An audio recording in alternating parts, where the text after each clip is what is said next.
Hey guys, this is Crystal.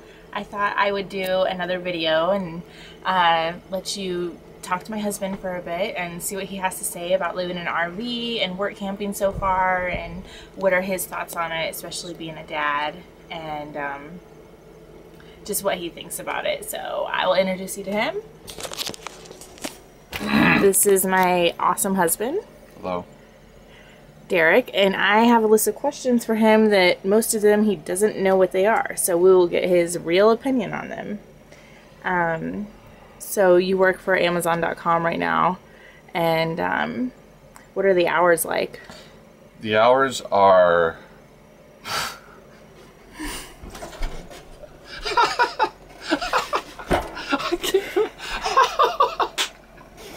The hours are hilarious. All right, they're that funny. okay. Oh snap! All right. I'm sorry. Just the kids are sleeping. Oh snap! 10-hour days. I'm sorry. The question caught me off guard for some reason.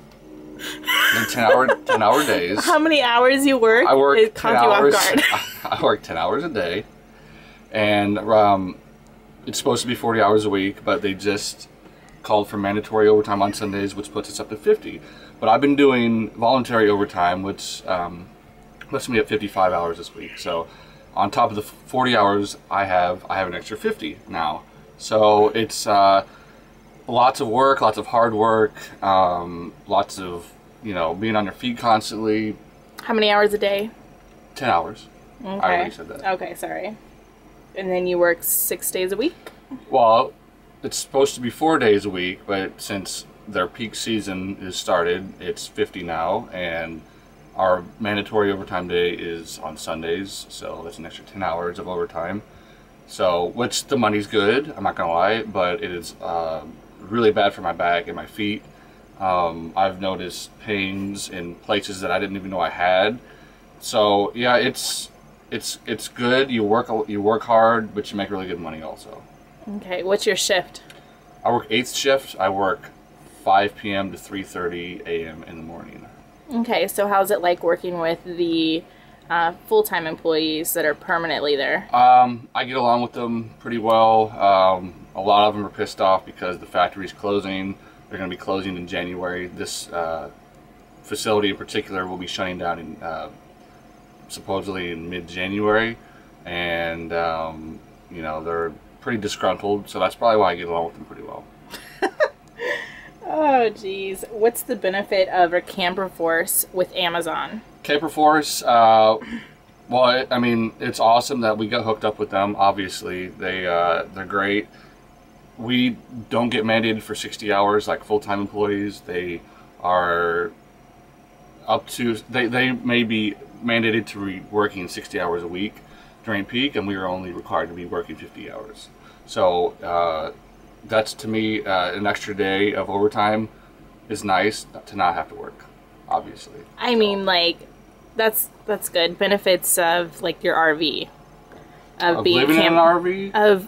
And Amazon, they pay for your... Well, Amazon pays for your campsite, pays for your electricity, your site, all your hookups, your water. So it's very, you save a lot of money. It's very cost effective. I mean, they pretty much pay for everything.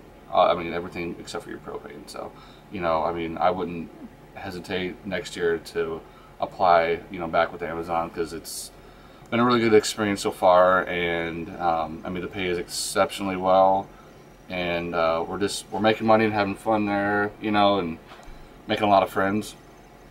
Did they give you an incentive to stay till the end? Yes, they give you a bonus, which is $1 for every hour worked, which will be a nice juicy little bonus. Mm-hmm. Is it hard work or demanding? Hard, yeah. I mean, it's not really hard work. It's just repetitive and get boring at times. But I have requested to be in different areas, so I don't have just one specific job. I can do, I can be a picker one day. I can be in packing. I can be in receiving. So, as long as you ask, they can move you around pretty well. Okay, so since you've been working so much with Amazon work camping, how is it balancing family, church, and work? Well, considering now I only have 1 day off a week, I work 6 days in a row now. When Saturday is my only day off, so when I'm off on Saturday, all I want to do is sleep and lay down and not stand up and do anything. So it's it's very unproductive because I'm so worn out from, working almost 60 hours a week. So I don't know, it's only another 6 weeks left, so as long as I can finish strong with, working this much, I think we'll be okay. That's what's getting me through it, is knowing that it's temporary. If it was a full-time job, I'd probably have already quit already. So it's just like you said, it's demanding. The hours are hell, working that late into the night, 10-hour days. I mean, there's nothing fun about it, Mm-hmm. All right, so how's living in an RV different than living in our old house, our old big house? Well, obviously, for one, is the space. Everything's smaller, tinier, and you have to live with less. Obviously, you're not going to be, having all these huge, expensive machines in your house. You don't have, a big couch, big expensive furniture everywhere. So, yeah, I mean, I understand the appeal of being in smaller, minimalistic lifestyle. Less work, obviously. You don't have to sweep and vacuum a huge house or take care of, 2 stories of a house. But, it's just it's the tininess that gets to me. It's you're compacted. You don't have a lot of personal space. Doesn't exist in an RV. Everything is smaller. Bathrooms are smaller. Our bedroom is obviously smaller. It has its perks, but it also has a lot of drawbacks. It's been hard getting used to showering in an RV. I feel like a giant in our shower. I mean, it's so tiny, and but it's different also having to poop in a not regular toilet.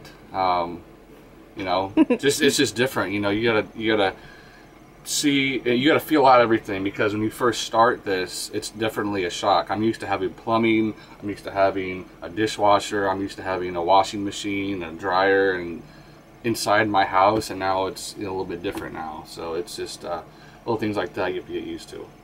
Mm-hmm. And has it been easy for you to get used to living in an RV? Over time, yeah. I mean, the first week or so, we boondocked, so it was definitely harder to not live with electricity that first week. Obviously, we're hooked up now, so we have electricity now. But it's I like it. I'm not going to say that I would go back to living in a regular house with a mortgage and paying off banks and all that. I don't think I would want to do that again. I really like traveling, and I believe that we're blessed with this RV, and I think that it's a good thing that our family is here and that we're doing this. So absolutely. Okay, you want to tell the viewers about some of the stuff that we've learned or little trials we've been through? Always watch for other cars while you're driving, even if you think they see you, because we got sideswiped by a Jeep on our way down here in Missouri. And you'd think that somebody would see a 40-foot rig with a huge Dodge Ram and a 36-foot trailer. People just don't see you for some reason. And we got sideswiped. Living in an RV, you gotta winterize your whole rig. You gotta put stuff on your windows. You gotta take your pipes. You gotta take your hoses off. When it's cold, or they'll freeze and crack and burst your pipes inside your house. And there's a lot of work. Mainly for me is weathering, I think, because it either gets too hot or too cold in here, and you got to really, adjust accordingly. Okay, we've had issues with dealing with winterizing. Yes, very true. It's been a process of learning and going with the flow and asking lots of questions to seasoned people. But what about like the first few days that we were RVing, like the key? And we're still really new to this whole RV lifestyle, and you know, traveling full time. My wife broke the key off in our, well, this was our front door, and so we are not able to lock our door now. That door. So we have to get a new deadbolt for it. You know, little things like that, and you know, we've broken things already. You know, everything is made cheaply in an RV. It's plastic; it breaks easily, so you have to be really careful. You know, not to put too much pressure on something because they will more than likely break. Yeah. It's just something you gotta, you know, kind of feel for. You know, you can't be putting a lot of pressure on something that's plastic, or try to screw something in, or you'll go right through the wall. Honestly. Do you think that it's beneficial for families to full-time RV? Like, do you feel closer to us, me and the boys? And I gotta say, the space that we share, we are definitely closer, and I think we're closer as a family because we're not as spread out. If we were in a bigger house, we would be more spread out. This forces us to be closer and more unified, so I like that aspect of it, but I also don't like not having a wall for our bedroom, and there's only one true wall in this whole RV with a door to that leads up to their bedroom. So as far as privacy goes, that's all we have, and I don't really like that. I would like to have, you know, some walls if we were to ever upgrade in the near future. But yeah, you know, you gotta kind of deal with it as you go. And I agree. What's your opinion of some of the other full-timers we've met so far? way more experienced than us. They know how to fix things quicker than us. Very knowledgeable, very friendly. I've met a lot of friendly people on the road already that have helped us. I mean, somebody bought us a fridge the first week we were here because our fridge didn't work. Mm-hmm. We've had people help us with fuses and, you know, just general knowledge that we honestly didn't know when we first started. And it's been, you know, it's pretty much, you learn as you go. Honestly, that's all we're doing. We have no knowledge of fixing things in an RV or repairing things, and people are more friendly that travel than you think. They're not, you know, they're more inclined to tell you, or, you know, give you advice about things, how to winterize, how to fix things underneath your rig or your tires or your pipes. And you know, we've kind of met a lot of people, made a lot of friends already, you know, that have helped us with that, you know. I agree. Lots of really, really nice people that you wouldn't even expect. Mm-hmm. So far, what's the age group of full-timers that we've met? Well, I gotta be honest, most of them are retired, so a lot of gray hairs. Mm-hmm. They're all really nice, but honestly, a lot of them collect retirement checks and they're doing this for fun. We honestly are doing this because we want to do it, mm-hmm. you know, and we have a little bit different situation than they do. We have to work. Yeah, I mean, honestly, like they could get by without, you know, working in an area, but we choose to because we have to. We honestly have to. So, you know, just a lot of older couples, you know, mainly a lot more couples, and you know, a lot of, like I said, retirees, a lot of veterans and things like that. So, we are by far the youngest couple I've seen RVing, full-timing, whatever. So far that we've ran into. Yeah, I mean, there are other families, but not as young as us. There may be, I just haven't met them yet. Mm-hmm. So, do you want to tell everyone what our goal of RVing is? Like, some people do this forever. My personal goal, and she may disagree with me, is a couple years. I don't know. I mean, I would like to buy land, you know, in Oregon at some point in time, and kind of settle down on the West Coast and start a garden and have a tiny house. I want to build everything from the ground up. I don't want anything to be prefabbed, or, you know, I want to be hands-on and proactive as far as how we, you know, our land is going to be ours, so we want to utilize that for food, and, you know, and we want to have a community, honestly, that people can learn how to, you know, be self-sustaining and, you know, just kind of live off the land. That's my goal, you know. I do like living here in an RV. I don't think I could do it forever. I couldn't do it for more than 5 years. I love to travel, and that's, you know, we're still going to travel after that, but it's not going to be, I don't think, as much. So I would like a permanent spot to call home, you know, without a mortgage.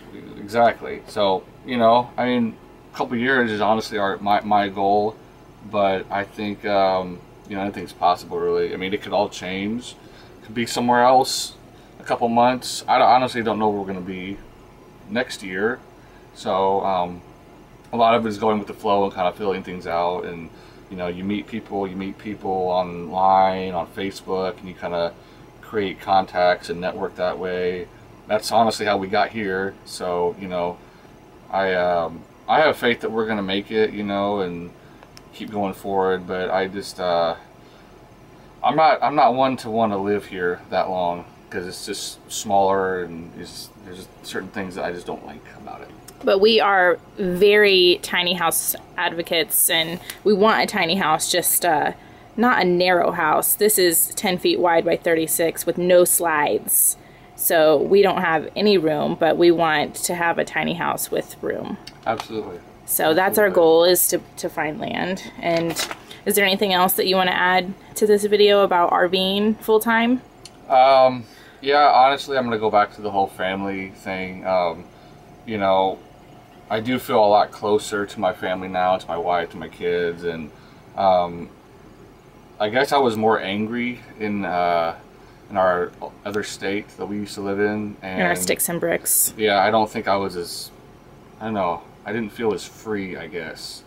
Even though I still work for the man, I do feel more connected to my family, and I have more of an outlet, I think, now. And even though I work a lot, but I do know that we won't be doing this forever. So it's like, yeah, I work crazy hours, but I get to enjoy my family still, and it'll end in December. That's when our projected work is supposed to be ending, you know, in the end of December. So I don't know, I just think, yeah, the closeness, we are obviously a lot closer, we have to be, and I think that's great. I wouldn't trade that for anything, you know. Absolutely. All right, anything else? That's it for me. All right, thanks guys for watching again. Bye.